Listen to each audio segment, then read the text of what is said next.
શું તમારે તમારા ટીવીની અંદર લાઈવ ટીવી ચેનલ ફ્રીમાં જોવી છે? તો આ વિડીયો પૂરો જોજો. સૌપ્રથમ તમારે અમારી બાયો લિંકમાં જવાનું છે. એમાં જે બે લિંક આપેલી છે એ લિંક પર ક્લિક કરીને એપ્લિકેશન બંને ડાઉનલોડ કરી લેવાની છે. તો આપણે પેનડ્રાઈવ થી ઇન્સ્ટોલ કરવાની છે. તો સૌપ્રથમ પેનડ્રાઈવ ટીવીમાં નાખી દેવાની છે. પેનડ્રાઈવ ખોલતાની સાથે જ પેનડ્રાઈવમાં જે આપણે એપીકે ફાઇલ લીધી હતી એના ઉપર ક્લિક કરીને ઓકે કરો એટલે ઇન્સ્ટોલની પ્રોસેસ ચાલુ. ઇન્સ્ટોલ થઈ ગયા પછી તમારે સેટિંગની અંદર જવાનું છે. આ જે સેટિંગનું આઇકોન છે એના ઉપર ક્લિક કરવાનું છે અને એની અંદર એડ-ઓન્સમાં આવવાનું છે. એડ-ઓન્સમાં આવ્યા પછી ઇન્સ્ટોલ ફ્રોમ ઝીપ ફાઇલ પર ક્લિક કરવાનું છે. સેટિંગમાં જઈને પરમિશન આપી દેવાની છે. પરમિશન આપી દીધા બાદ બેક આવીને ઇન્સ્ટોલ ફ્રોમ ઝીપ પર ક્લિક કરો.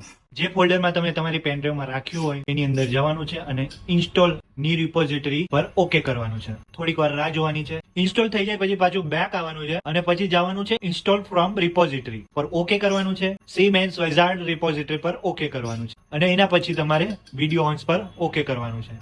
આમાંથી તમારે એકદમ નીચે આવી જવાનું છે અને TV111 નામનું સિલેક્ટ કરવાનું છે. જેવું તમે સિલેક્ટ કરશો અહીંયા સાઈડ ઉપર ઇન્સ્ટોલ કરવાનું ઓપ્શન આવશે. મેં ઇન્સ્ટોલ ઓલરેડી કરેલું છે એટલે મારે અનઇન્સ્ટોલ નો ઓપ્શન આવે. ઇન્સ્ટોલ થઈ જાય પછી પાછું બેક આવી જવાનું છે અને પછી તમારે એડ-ઓન્સ પર આવી જવાનું છે. એડ-ઓન્સ પર આવશો એટલે તમે આ TV111 દેખાતું હશે એના પર ઓકે કરવાનું છે. ઓકે કરશો એટલે ઇન્ડિયન પર સિલેક્ટ કરવાનું છે એટલે તમારી બધી ચેનલો આવી જશે. જેમ કે આજ તક છે એવી બધી જ ઘણી બધી ચેનલો નીચે આવેલી છે. આ તમે ચેનલ બધી ફ્રીમાં જોઈ શકો છો.